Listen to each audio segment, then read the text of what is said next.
देश के साथ साथ कानपुर का तापमान भी लगातार बढ़ता नजर आ रहा है।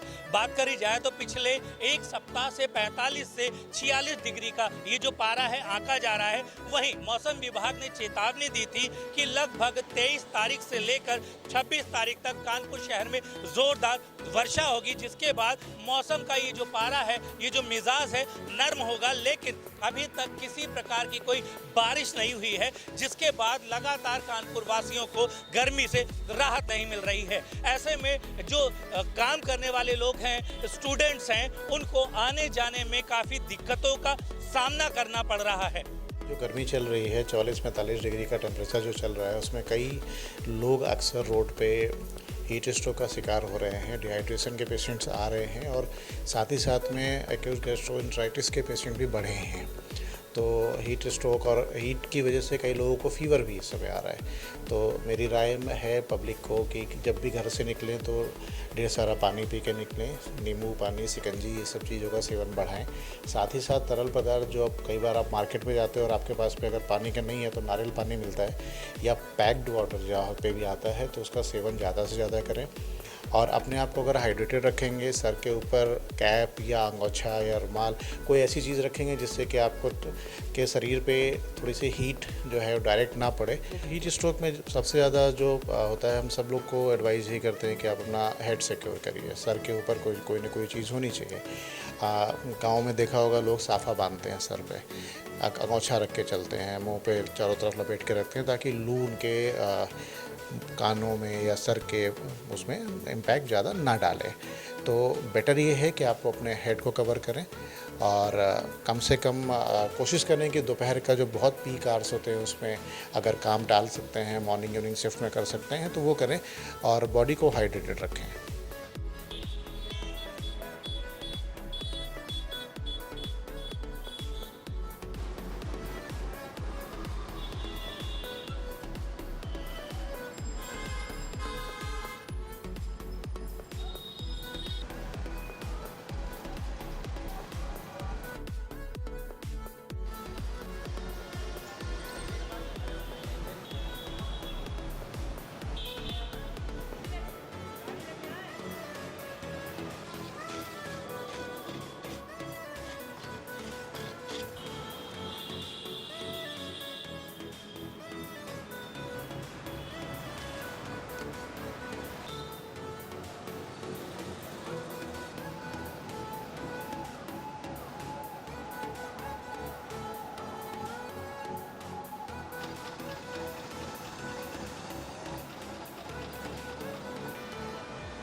तो सर रिकॉर्ड तोड़ा हुआ है। हम लोग को अपने घर से निकल के जॉब के लिए जाना पड़ता है, फिर उसके बाद अपनी स्टडीज़ भी देखनी पड़ती है। लगभग पूरे दिन हम लोग का बाहर ही जाता है और उसकी वजह से गर्मी इस तरह से इस लेवल पे तापमान उसने अपना बढ़ाया हुआ है कि हम सब लोग को इतनी समस्या हो रही। मैं तो यही कहूँगी कि अगर किसी को अननेसेसरीली अननीडेडली किसी को अपने घर से नहीं निकलना चाहिए। स्पेशली जो हमारे बड़े बूढ़े हैं, बुजुर्ग हैं, एजेड हैं, उनके लिए तो बहुत ही ज़्यादा रिस्की है इस दौरान निकल। ये बेसिकली मैं स्टूडेंट हूँ और साथ में पार्ट टाइम जॉब भी कर रही हूँ।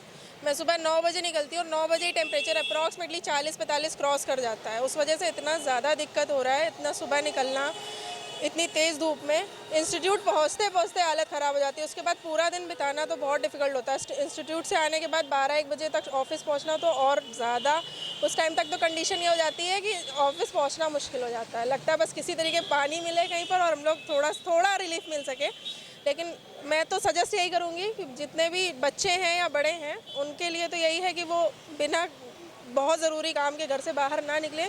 और हम लोगों की तो मजबूरी है, पढ़ाई भी है और जॉब भी है, संभालना ही संभालना है। बट उनके लिए तो सजेशन यही है, जितना ज़्यादा हो सके लिक्विड कंज्यूम करें, वो आपको रिलीफ देगा।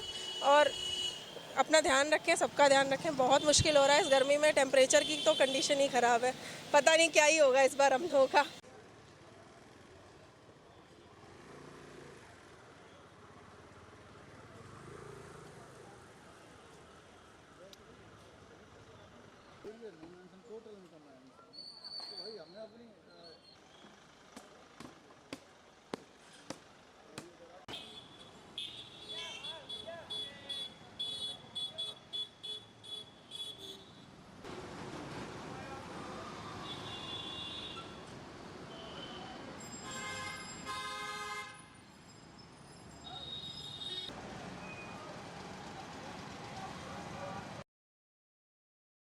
जैसा कि हम लोग देख रहे हैं पारा लगातार बढ़ता चला जा रहा है, 40 डिग्री पार हो गया है। स्कूलों में समर कैंप भी लग रहे हैं, तो जो बच्चे धूप में स्कूल जा रहे हैं उनको फुल स्लीव के कपड़े और टोपी लगा के जाना चाहिए। बॉडी को डिहाइड्रेट मत होने दें, अधिक से अधिक मात्रा में पानी पी के जाएँ, इलेक्ट्रॉल पिए, नींबू पानी पिए, नारियल का पानी पिए। और हमारी होम्योपैथिक में बहुत सी दवाइयाँ ऐसी हैं, अगर सनस्ट्रोक हो जाता है और नहीं भी होता है तो आपको प्रिवेंशन रूप में बहुत बेहतर रिजल्ट देती है। आप गर्मी में अगर जा रहे हैं उसके पहले अगर बैराडोना और ग्लोराइन नाम की होम्योपैथी दवाइयाँ ले लें तो आपको सनस्ट्रोक भी नहीं होगा, आपका बीपी भी डाउन नहीं होगा और आपको बेहोशी भी नहीं आएगी और 103 104 फीवर जो होता है वो भी नहीं होगा। तो इस गर्मी के प्रकोप से अगर आपको बचना है तो बाहर की चीज़ें मत खाएं। इस गर्मी के मौसम में कैसे गर्भवती महिलाएं बचें या कैसे बच्चे बचें, छोटे बच्चे बचें, इसका सबसे सही उपाय है कि आप दोपहर के समय कहीं ना जाएं, जो 10 के बाद का समय है, और शाम के 5 बजे से पहले आप लोग कहीं ना जाएं। और अगर आपको जाना है तो अपने आप को बहुत ही हाइड्रेटेड करके जाएं, अपने पानी की बोतल, ORS, अपने आप को ढक के जाएं पूरा। और कोशिश करके जो भी टेम्परेचर वेरिएशन है उसका बहुत ध्यान रखें, ठंडे से गर्म में, गर्म से ठंडे में अचानक से ना जाएँ। इससे आपको सनस्ट्रोक हो सकता है, आपको टैनिंग हो सकती है, आपको अचानक से बेहोशी के लक्षण आ सकते हैं। जैसे आजकल बहुत सारे वायरल फीवर के भी केसेस आ रहे हैं बच्चों में, और जो भी गर्भवती महिलाएं हैं उनको बहुत ध्यान रखना है अपने आप को पूरा पानी अच्छा से पीना है, जो भी तरल पदार्थ हैं, जो भी पेय पदार्थ हैं, बाजार के कटे फलों का बिल्कुल भी सेवन नहीं करना है, घर की चीज़ों का सेवन करना है। और खासकर जो बहुत छोटे बच्चे हैं तो अगर वो धूप में कहीं इधर उधर जाएंगे और अचानक से आपको अगर लगे कि उनको बेहोशी आ रही है, चक्कर आ रहा है, तो आप तुरंत उनको कुछ ऐसी नमक की चीज़ उनको दे सकते हैं ताकि उनका बीपी जो है मेंटेन रहे। आजकल बहुत से पेशेंट बीपी लो के भी आ रहे हैं, तो हमें बीपी को बहुत मेंटेन रखना है। और खासकर जो डायबिटिक पेशेंट हैं या जो बहुत वृद्ध जो लोग हैं उनका भी हमें ध्यान रखना है, जो वृद्ध बूढ़ी महिलाएं हैं। तो महिलाएं अपना अगर ध्यान रखेंगी तो अपनी स्किन में भी बचाव रख सकती हैं। आप जो भी बाहर जाती हैं तो सनस्क्रीन का भी प्रयोग कर सकती हैं। और मैं एक होम्योपैथिक फिजिशियन हूँ, तो होम्योपैथी में ऐसी बहुत सारी मेडिसिन्स हैं जो आपको सनस्ट्रोक से, टैनिंग से, या फिर जो भी आपको ये वायरल फीवर, आजकल बुखार जो हो रहे हैं ठंडे गर्म से, उनसे बहुत अच्छी रोकथाम कर सकते हैं। कानपुर से वीडियो जर्नलिस्ट रवि शर्मा के साथ सहारा समय के लिए अनुराग श्रीवास्तव।